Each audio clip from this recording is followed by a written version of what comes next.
Muy buenos días a todos. Si habéis mirado el boletín, en el que se envía, tenéis un tema allí, pero no es realmente el tema del cual vamos a hablar en esta mañana, con la ayuda del Señor. El tema que aparece allí dice a las puertas del templo, pero sin embargo el tema principal es otro. No lo quise poner porque es un poquito más fuerte. Digo, vaya que algunos digan, uy, ¿de qué van a hablar? Mejor no voy. Y entonces, para evitar de que os quedarais en casa, entonces he cambiado el tema. Pero sin embargo, no quiere decir con esto que no lo vaya a tratar. Ya lo descubriréis a medida que vayamos exponiendo la palabra en esta mañana.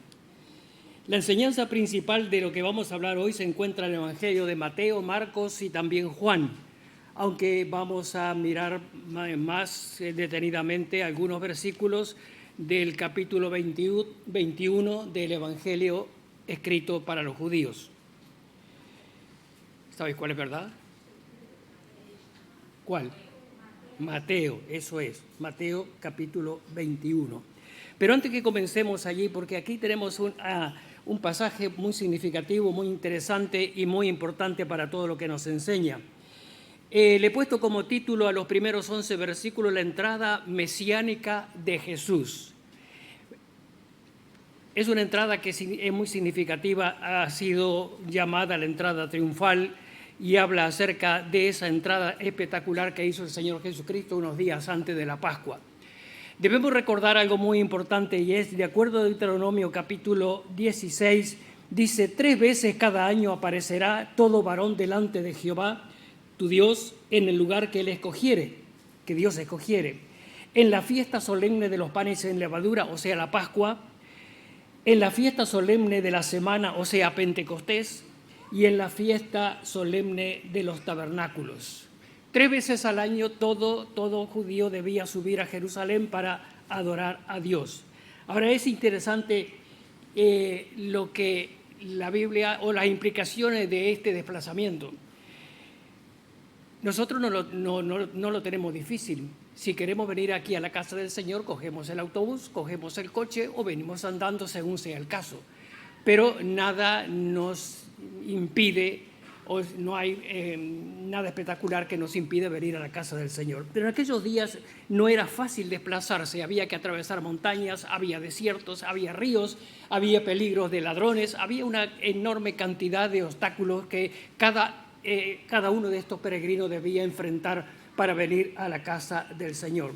Pero había algo que era mucho más importante que todas las cosas, y era lo que motivaba que ellos subieran a Jerusalén, y era el propósito por el cual Dios les había dicho que debían subir.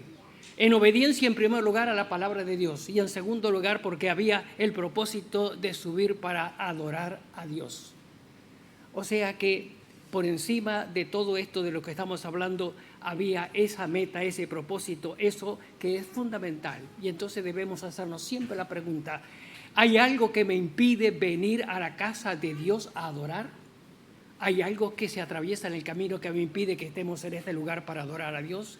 Y cuando pensamos en esta gente, nos damos cuenta de lo importante que es que realmente estemos en el sitio que Dios ha escogido para que precisamente nos reunamos y le adoremos.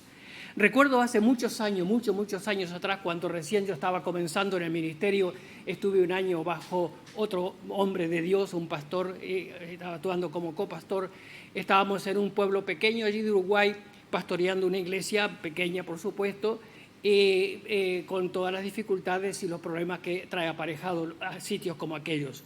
Los inviernos no eran nada agradables, eran fríos, llovía y algunas calles se ponían, eran tremendos barrizales, y en cierta manera había una muy buena razón para no venir a la casa de Dios a adorar. Y muchas veces estábamos allí esperando que vinieran los hermanitos, y algunos venían y otros no, y nos preguntábamos qué pasa con aquellos que nos vienen. Y este hermano decía algo interesante, dice: si no fuera por el frío del alma, no importaría el frío de afuera.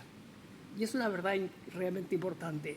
Lo que importa no es las circunstancias alrededor, sino lo que realmente tiene valor para cada uno de nosotros. Y de ahí que no hay excusa válida que nos impida venir a la casa del Señor.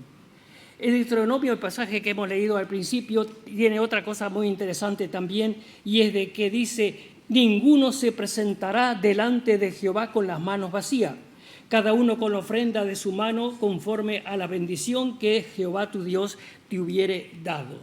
Todos traían ofrendas, todos venían con algo, todos, nadie, absolutamente nadie venía con las manos vacías a la casa del Señor. Si eres rico, trae una vaca, un buey. Si eres pobre, trae una oveja. Si eres muy pobre, trae una paloma. Pero nadie se presentaba delante del Señor con las manos vacías, porque venían a dar, venían a adorar. Es bien cierto que también recibimos. Cuando venimos a la casa del Señor recibimos, pero hay algo que es fundamental, y es el propósito, es la manera como venimos y qué es lo que realmente deseamos hacer. Y el propósito fundamental es venir y presentarnos delante de Dios para adorar.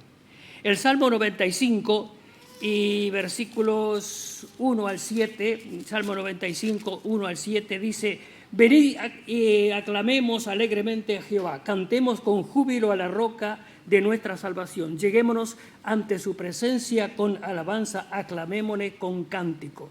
Porque Jehová es Dios grande y Rey grande sobre todos los dioses. Porque en su mano están las profundidades de la tierra y las alturas de los montes son suyas. Y el versículo 6, hay 3 palabras aquí muy interesantes. Dice: venid, adoremos, postrémonos, arrodillémonos delante del Señor, nuestro Hacedor. Adoremos, postrémonos y arrodillémonos. 3 aspectos interesantes. Postrarse, adorar es postrarse, es inclinarse delante de algo o alguien. Es reverencia, es humillación. Postrémonos es cuando se dobla la rodilla delante de algo o de alguien. Es encorvarse. Arrodillarse es precisamente lo que dice la palabra, arrodillarse, y es rendición total. Y entonces nos habla de 3 aspectos interesantes e importantes en cuanto a cómo venimos a adorar a Dios, o cuál de los 3 aspectos es el que realmente nos toca a cada uno de nosotros. Y nos preguntemos, también podemos preguntarnos cuál es nuestra actitud cuando venimos a la presencia de Dios. Y ahora vamos a el capítulo 21 de Mateo, porque precisamente esa es la parte importante de lo que estamos queriendo decir en esta mañana. El Señor Jesucristo entonces está entrando juntamente con todos aquellos que habían venido a Jerusalén a adorar. El versículo 8 dice que la multitud era muy grande, o sea que había peregrinos de todas partes. Recordemos, por ejemplo, el libro de los Hechos, que nos habla acerca de dónde venían toda aquella cantidad de judíos que subían para cumplir con el mandamiento de Dios de subir las 3 fiestas que Dios había determinado que debían subir a Jerusalén. Decía, de Ponto, de Media, de Egipto, de todas partes venían a Jerusalén para adorar a Dios. Pero ahora iba a suceder algo inusual, algo que nunca había sucedido antes, algo que era completamente distinto en cuanto a todas las veces que todos estos peregrinos habían subido a Jerusalén. Aquel que les acompañaba era alguien distinto. El Mesías, junto con la multitud, estaba entrando en Jerusalén. Era una entrada digna de un rey, montado en un pollino, tendiéndole las palmas en el camino, los mantos. Pero había algo que decía la multitud que es muy significativo. Decía aquí en este versículo: Hosana, hijo de David. Hay 3 palabras hebreas que están puestas en el Nuevo Testamento y no tienen traducción, no han sido traducidas. Amén es una palabra hebrea que no ha sido traducida. Aleluya es una palabra hebrea que tampoco ha sido traducida. Y la tercera es Hosana, tampoco ha sido traducida. La tenemos exactamente como es en hebreo. Hosana al hijo de David. Hosana al hijo de David. Hosana en las alturas. Ahora, ¿qué quiere decir con esto? En Salmo 118, miremos unos versículos en Salmo 118, y nos aclara un poquito acerca de lo que es el significado de esta palabra, que es muy significativa. Salmo 118 y versículo 25 dice de esta manera: Oh Jehová, sálvanos ahora, te ruego. Oh Jehová, oh Adonai, Hosana, ahora te ruego. Eso es lo que dice en hebreo. Oh Adonai, Hosana. sálvanos. La palabra Hosana significa sálvanos o salvación. Y es significativo que lo estaban diciendo de esta manera todos aquellos que estaban recibiendo al Señor Jesucristo en este momento. Oh Señor, sálvanos. Hijo de David, sálvanos. Y cuando decían hijo de David, como lo he explicado ya en otra oportunidad, estaban diciendo, este es el Mesías, el enviado de Dios. Y a Él nosotros clamamos, pedimos, rogamos que haya salvación. Bendito el que viene en el nombre de Adonai. Cuando vino el cumplimiento del tiempo, Dios envió a su Hijo para que redimiese. Y cuando dicen desde la casa del Señor adoramos, te bendecimos, están reconociendo precisamente de que la salvación viene, es pura y exclusivamente de Dios, que la salvación es de Dios. Bendito el que viene en el nombre del Señor, Hosana en las alturas. Dios sea glorificado por lo que ha hecho, por lo que ha preparado, por lo que ha dispuesto, por lo que está ofreciendo a través de la obra del Señor Jesucristo. El pueblo clamaba por salvación. Algunos de ellos estaban pensando en otro tipo de salvación. No olvidemos que estaban bajo el dominio del Imperio Romano, estaban siendo esclavizados, eran súbditos del imperio más poderoso de aquellos días, anhelaban, deseaban, rogaban y miraban hacia el cielo por el momento en que fueran liberados de aquella esclavitud, de aquella situación, de aquel estado en que vivían. Y cuando el Señor Jesucristo se presenta y cuando reconocen que Él es el Mesías, dice, aquí está la salvación, aquí está la liberación, aquí está el poder librarnos de esta tremenda esclavitud. Pero sin embargo, aquello tenía otra significación que precisamente es la más importante. Cuando dicen, sálvanos, sálvanos, está hablando del grito profundo del alma, que quiere algo más que la salvación física de alguien que le está subyugando, alguien que le está esclavizando, alguien que le está tratando como pueblo conquistado. Está hablando de la atadura del alma, de la esclavitud del alma, de la necesidad del alma de ser liberada. Hijo de David, sálvanos, sálvanos. Es paradójico que luego, muy poco tiempo después, aquellos que estaban allí gritando, hijo de David, sálvanos, luego gritaban, crucifícale, crucifícale. Pero no miremos solamente la palabra crucifícale, crucifícale como solamente una palabra que fue dicha porque no deseaban o deseaban la muerte de aquel que se había presentado con el Mesías. Mirémoslo más profundamente. Mirémoslo como la contestación a la oración de aquella primera palabra, sálvanos. Porque el que estaban diciendo es, este debe morir, este debe morir. ¿Por qué? Porque sin derramamiento de sangre no hay perdón de pecados. Y entonces si ponemos las dos cosas juntas, Hosana, ven David, sálvanos, crucifícale, crucifícales, estamos cumpliendo, estamos diciendo, este es el plan de Dios. Él vino a salvar. Y para salvar tuvo que morir en la cruz del Calvario. Por eso dice, crucifícale, crucifícale, mátale, que su sangre sea derramada, porque si no hay derramamiento de sangre, jamás podremos tener el perdón, la salvación, la esperanza eterna.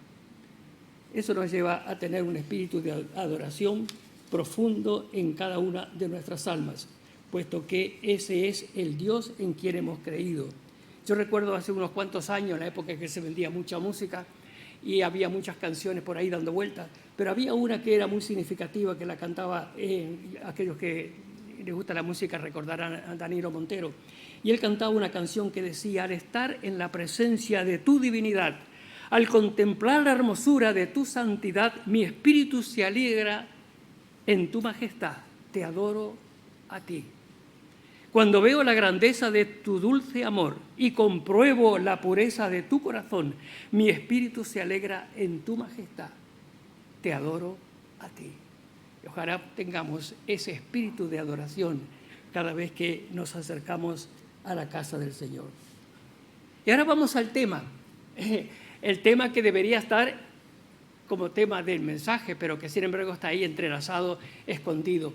Y dice que inmediatamente después, el versículo 12, Jesús entró en el templo y echó fuera a todos los que vendían y compraban en el templo y volcó las mesas de los cambistas y las sillas de los que vendían paloma y les dijo: escrito está, mi casa, casa de oración será llamada, mas vosotros la habéis hecho cueva de ladrones.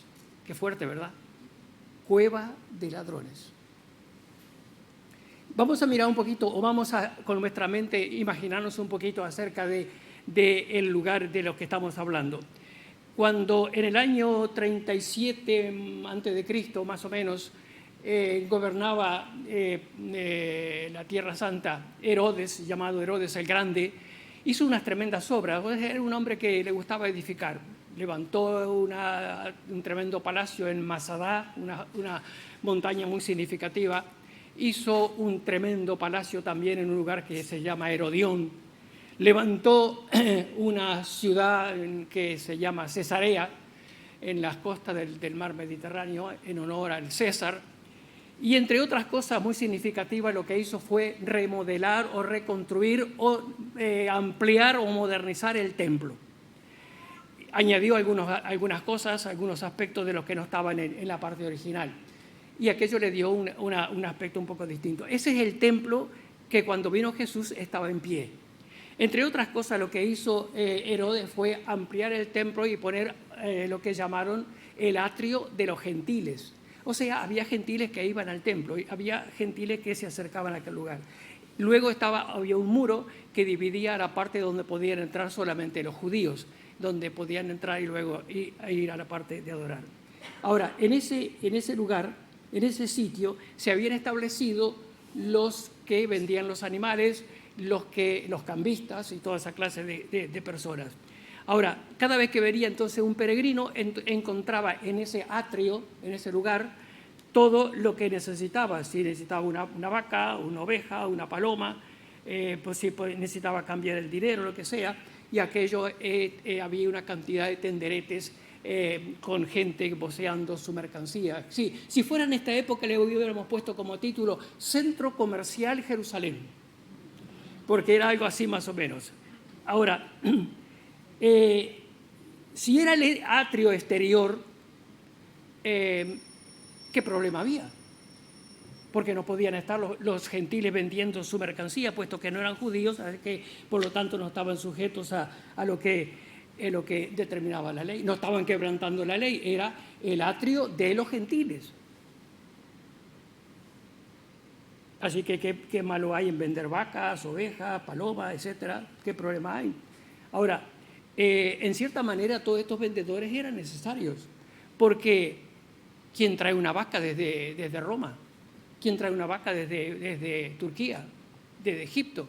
¿Quién trae una paloma? ¿Quién trae una oveja? Con todos los problemas aparejados del traslado del sitio. O sea, podía traerla, no había problema de traerla, pero el asunto es cómo iba a llegar ese animal al lugar donde debía ser sacrificado, en qué condiciones. O sea, no olvidemos que los animales debían ser perfectos, o sea, no debía tener absolutamente nada que le marcara. Debían ofrecer un animal que fuera incluso aprobado por el sacerdote. Él debía dar el visto bueno si aquel animal era kosher, si podía ser ofrecido. Entonces, entre correr el riesgo de traer un animal caminando kilómetros y kilómetros y kilómetros y que llegaran al templo y que le dijeran no puede ser porque se ha quebrado la pata, porque tiene este otro problema, porque está cansada o lo que sea, entonces ¿qué era lo mejor? ¿Qué era lo más adecuado? Traer el dinero y comprar la vaca, ¿no es cierto? ¿No lo veis razonable? ¿Verdad? Claro que sí. Entonces, ¿qué problema hay? ¿Por qué Jesús se enojó tanto? Lo que traían los animales corrían ese riesgo, así que lo mejor era comprarlo. Ahora, luego tenemos los cambistas, es decir, las personas que tenían una mesita ahí y entonces se encargaban de cambiar el dinero. Yo recuerdo hace unos cuantos años ya, cuando todavía no estaba el euro, y cada vez que salíamos, que viajábamos, teníamos que viajar por distintas razones, teníamos que viajar bastante. Y lo primero que hacíamos cuando llegamos a la Junquera era parar e ir a la casa de cambio. A ver, ¿dónde vamos a ir a atravesar? Vamos a Francia, necesitamos francos. Vamos a Suiza, franco suizo. Vamos a Alemania, en marcos. Vamos a Dinamarca, bueno, coronas. Vamos a Suecia, dicho de paso, muy bonito la ciudad de Suecia. Pues necesitamos también el dinero allá. Entonces ahí cambiábamos y metíamos, ponía todo en sobrecito y cambiábamos todo el dinero. Lo que pasa es que luego al regresar solamente aceptaban los billetes y no las monedas. Así que sin quererlo nos convertíamos en coleccionistas de monedas. Por ejemplo, yo tengo aquí, a ver esto que dice Sverige, esto es Suecia. Y luego tengo una moneda de Bélgica, o liras italianas, muy bien. Sí, pues estuvimos en Italia también. Esto es francos suizos. Y aquí tienen marcos alemanes, de la época de los marcos. Bueno, también tengo esto, que no sé si se dan cuenta de qué es. Son 5 pesetas. Miren qué tamaño. Yo me imagino pues llevar 50 pesetas en el bolsillo con este tamaño y este peso. Pero el asunto es que todas estas monedas tienen una característica. Todas tienen una característica. ¿Y saben qué? La moneda siempre tiene 2 caras, eso lo decimos siempre, ¿verdad que sí? Pero en este caso, cuando miramos la segunda cara de la moneda, nos damos cuenta de que tiene una figura. La de alguien, un rey, un personaje, un político, quien sea, pero siempre tiene una figura humana detrás. Todas, absolutamente todas. Todas las monedas tienen una carita. Entonces, ¿qué pasa? Que venían todos estos peregrinos de distintos lugares del imperio con monedas de los lugares de donde procedían. Y todas ellas traían una figura, una cara. Normalmente la del César. ¿Por qué? Porque era el supremo gobernante de todas las provincias romanas. Y entonces no podía de ninguna manera ser ofrendada una moneda con una figura, porque eso era idolatría. Porque en el pueblo de Dios, en el pueblo del Señor, en ninguna moneda. Por ejemplo, aquí yo tengo un shekel y tiene una figura, una plantita.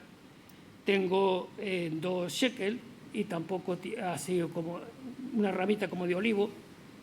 Tengo medio shekel y tiene un arpa. Ninguna tiene una figura humana. ¿Por qué? Porque eso es idolatría. Entonces, ¿qué tenían que hacer los peregrinos? Pues ir a la casa de cambio y cambiar las moneditas de donde sea por el medio shekel que debían ofrendar en el templo. Además, si querían comprar una vaca, una oveja o lo que sea, tenían que hacer con monedas adecuadas para, de acuerdo a lo que se exigía.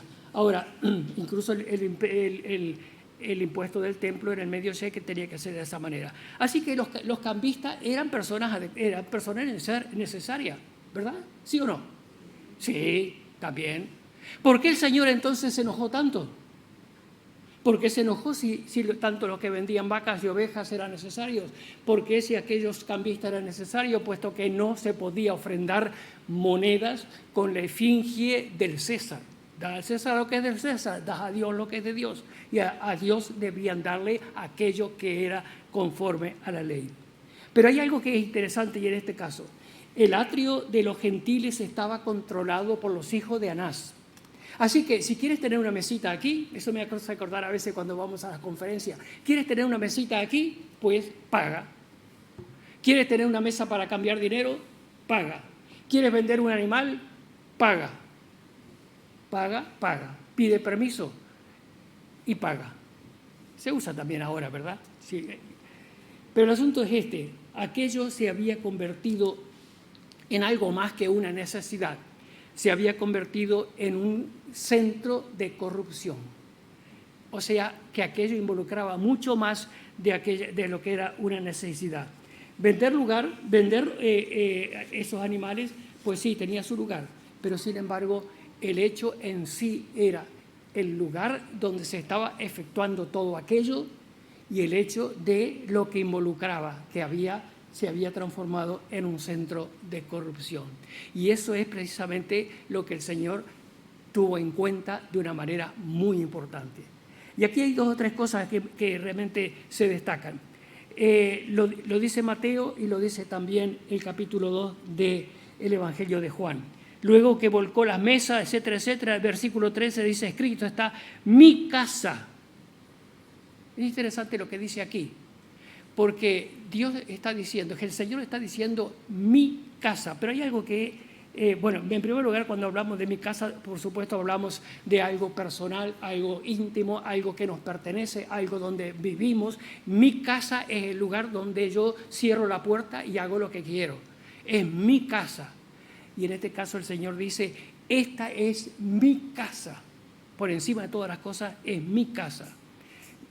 Es interesante que el Evangelio de Juan dice de otra manera, esta es la casa de Dios.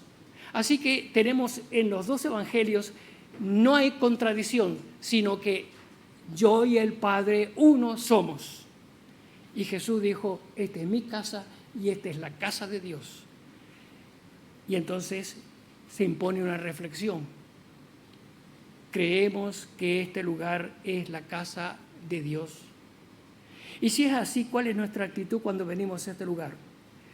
¿Cómo venimos espiritual y físicamente? ¿Marcamos una diferencia entre este lugar, mi lugar de trabajo, mi lugar de estudio, el café de la esquina donde tomamos el cafecito y este lugar? ¿Marcamos una diferencia? Luego dice el Señor, es casa de oración. Jesús deja bien claro cuál es el propósito, y es que nos debemos acercar con un espíritu de oración, porque venimos a entrar en comunión con el Señor. Acercarse al lugar santísimo implicaba estar en la presencia de Dios. Entrar al lugar santísimo era la presencia misma de Dios.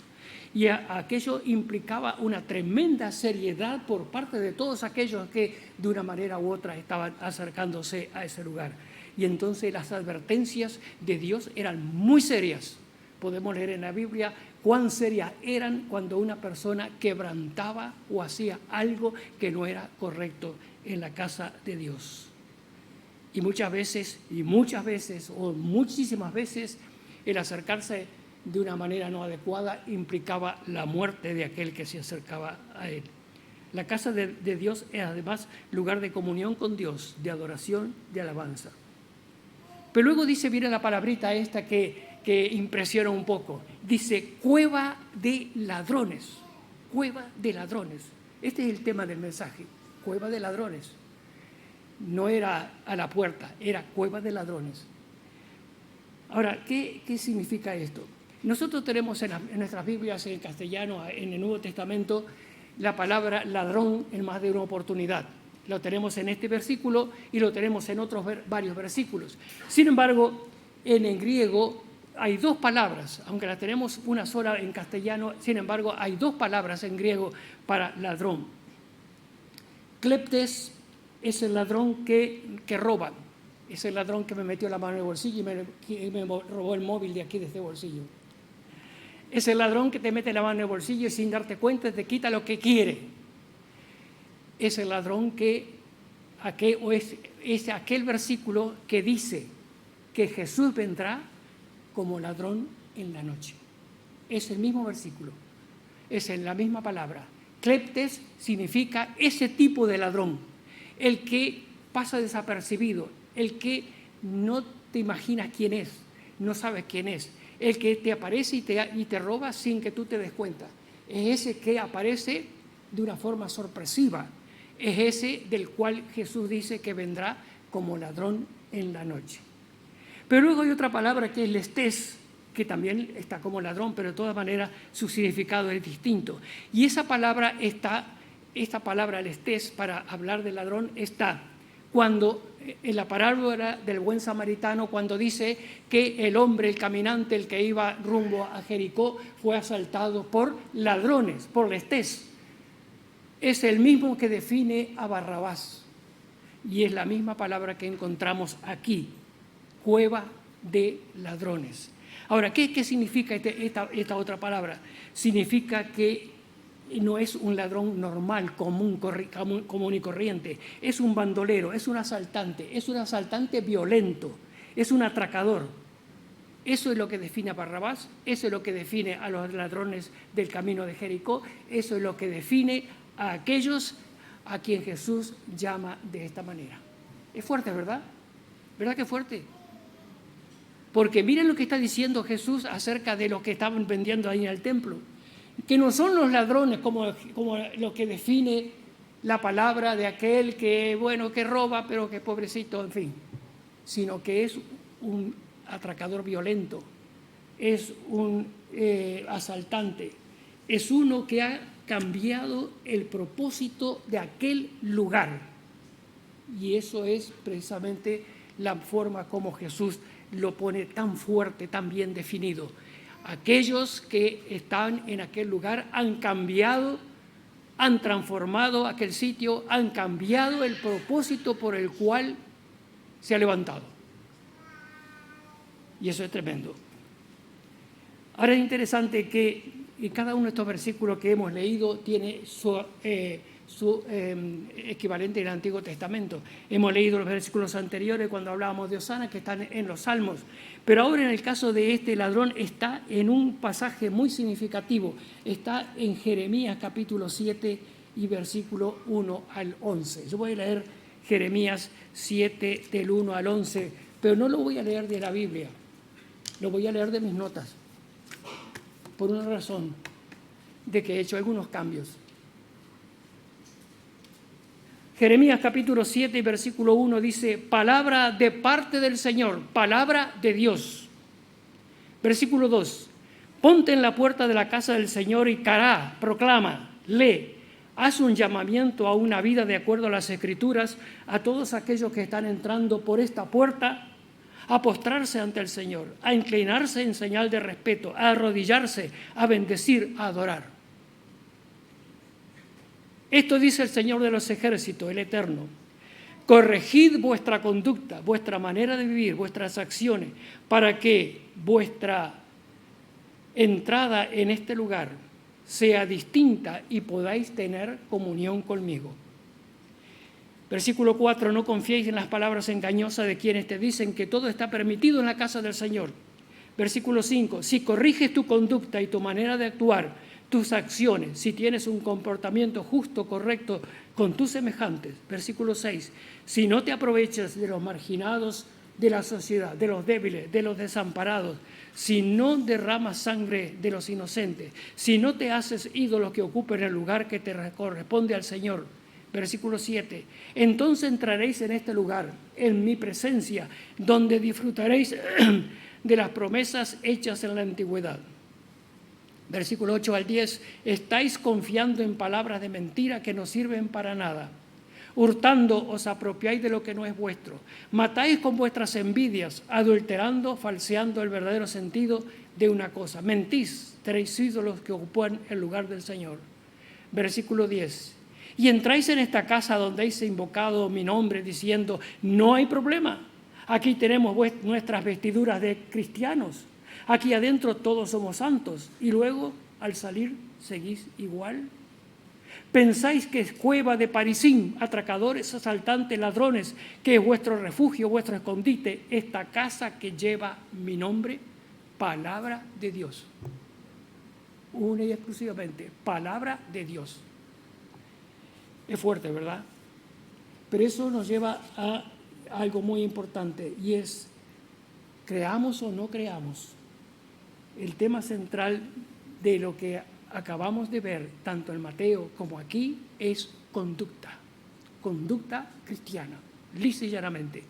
El pueblo de Dios, el pueblo de Israel estaba actuando contrario a las enseñanzas, a la pura enseñanza de la Escritura. Estaban depositando su confianza simplemente en el templo, en la liturgia del templo y en aquellas cosas que habían aprendido, pero sin embargo su corazón estaba lejos de Dios.